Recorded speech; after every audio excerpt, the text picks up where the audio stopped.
Just finished watching the 2019 version of Lion King, and man, I felt like I was gonna throw up the whole time. That's because I didn't feel great before the movie, so it wasn't really related to the movie at all. Oh man, I totally get how that could be misinterpreted. Hello and welcome to Coach Max Goes to the Movies, and today we're going to take a look at the 2019 release of Lion King. And boy, has this movie had a polarizing reception leading up to its release. I know a ton of people that have been anxiously awaiting its release, but it seems like the popular online opinion is that the movie is a horrendous pile of garbage. I don't see much point in hating on something just because that's what everyone else is doing. But I definitely agreed with some of the criticisms of this movie leading up to its release. The film has been touted as a live-action version of the 1994 classic, but anyone with a little bit of sense knows that this isn't really live action. It's just CG that looks really lifelike. But the problem with having a realistic looking lion is you're not going to get the same emotion that you'd normally get from traditional animation. Just compare both of these images and tell me which one shows more emotion. It's the animated one, let's not fool around here. But enough of the nitpicking already. Let's take a step back and look at the movie as a whole. I didn't really know what to expect going into the theater. I knew they weren't going to just throw away the opportunity to remake The Lion King, one of the greatest movies of all time. That's according to some people anyways. I love it, but it's not my favorite. It's not even in my top 10 movies, but that's not the point of this video.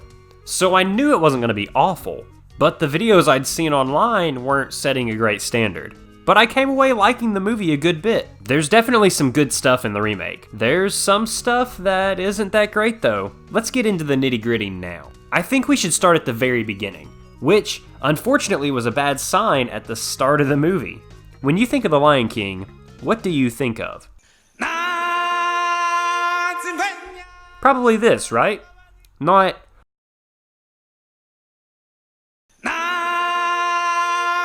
So this wasn't the greatest start, and the sunrise was off center. Is that the nitpickiest complaint I've ever made? Probably, but it's my video. The rest of the beginning scene seems to be shot for shot from the original, so they're hitting the nostalgia drums pretty hard here. It doesn't look bad either, but I've seen it look better. In 1994. This version of Circle of Life is alright too. I prefer the original, but it's not awful. Unlike Be Prepared, this isn't even hardly Be Prepared. This is just a verse and a chorus. This is like when you're at church and the preacher went a little longer than normal, and the song leader calls an audible and changes the last song to just one verse so everyone can get to Shoney's on time for lunch. Can You Feel the Love Tonight was nice, although it sounded like they put the singers through a weird auto-tune filter. And Beyonce and Donald Glover sing this, so it's not like they need filters, because they're Beyonce and Donald Glover. The only other song than Be Prepared that I really didn't like was I Just Can't Wait to Be King. The kid doing the singing for Simba sounded like he was off beat the entire time. It just didn't sound good at all. The girl that sings for young Nala sounded fine though, but the spectacle just wasn't the same either.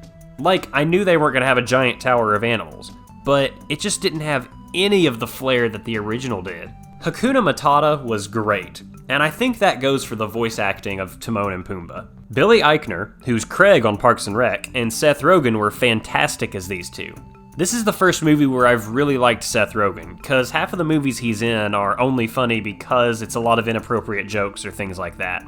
His performance here was great. I think they sounded so good on this song because they were trying to sound pleasant rather than sounding right. It's one of those cases of just cause you hit the right notes in a song doesn't mean you did a good job. They sounded like they had fun on this song. I still prefer the original though. Nathan Lane's Timon is one of my favorite characters of all time, but this one is very admirable. On the topic of voice actors, when they get it right, boy do they get it right. Timon, Pumbaa, and Zazu were my personal favorites. My wife and I were rolling with laughter during Hakuna Matata and any other time that Timon and Pumbaa were on screen. And James Earl Jones is great. You can tell his voice has definitely gotten older, but it's hardly a complaint. And I've been on a big Key and Peele kick recently, so hearing Keegan-Michael Key just made me happy. Scar just isn't great in this remake. His voice actor, and barely looking different from the other lions, just made him feel kinda lame. He's not nearly as imposing as Jeremy Irons' portrayal either. And the look of most of these animals is a huge problem that a lot of people have with the movie. In animation, you can clearly make characters distinct, but here the lions all look very similar. Like if they didn't put the main characters at the front of certain shots, I would have no idea which one was which. The scene where Simba and Scar are fighting at the very end, spoilers I guess. This movie's been out for 25 years, so it really shouldn't be a spoiler. I had a hard time telling the lions apart. Like, I'm not stupid, I can tell which is which normally, but it's just hard to see the differences in a darkly lit scene. And the low-hanging fruit here ties in with that problem. The animals look way too expressionless in this movie, especially the lions. Which wouldn't be a big deal if the lions weren't on screen for 93.7% of the movie. I did the math. I didn't do the math. And the scene where Mufasa dies, it just feels so awkward. The lackluster voice performance from Scar, Mufasa's yell sounding like they didn't sync it up properly, and the zoom out of Simba just looks bad. This scene is just awful. I'm glad that Timon and Pumbaa's scene quickly came on afterwards because the movie just started to feel dead. Like Mufasa. There's bits of dialogue here and there that they updated, and it's not too bad. A lot of it was just to be funnier, specifically with Timon, Pumbaa, and Zazu, like I said. But the movie is pretty shot for shot with the original. There's maybe 6 or 7 minutes max that aren't exactly as they were in the animated movie. There's also a new song from Beyonce during the movie, and I almost wish it had gotten its own scene instead of just playing in the background. Although they probably couldn't figure out a way for Nala to sing it and it fit in with the story. There's also a new song from Elton John in the credits, and I love it. I love Elton John's music, so, you know, I was pretty happy with it. But now let's ask the question, should you see this movie? It depends. If you love The Lion King, then you're gonna enjoy this movie. The Lion King is my wife's favorite movie of all time. She tells me that one of her earliest memories is watching Simba and Nala jump around the waterfalls in Can You Feel the Love Tonight? She loved the movie. If you're indifferent about it, where you love it because you love Disney movies and you have fond memories of it, it's just not your favorite, like me, then you'll probably enjoy it a good bit. You'll see the flaws in it, but you'll have a fun time anyways. If you hate The Lion King, which now that I think about it, I don't know if there's ever been anyone that's actually said that. I've never heard of someone saying they didn't like it. But anyways, you'll probably dislike this version too then. Although, I don't think you actually exist, so... The movie is summed up perfectly in this sentence. It's not bad. There's some pretty good parts in the movie. There's some awful parts in the movie. But overall, it's not bad. And I don't care who you are, little baby Pumbaa is the most adorable thing ever. I want a little baby Pumbaa. I'm gonna go get a little baby Pumbaa.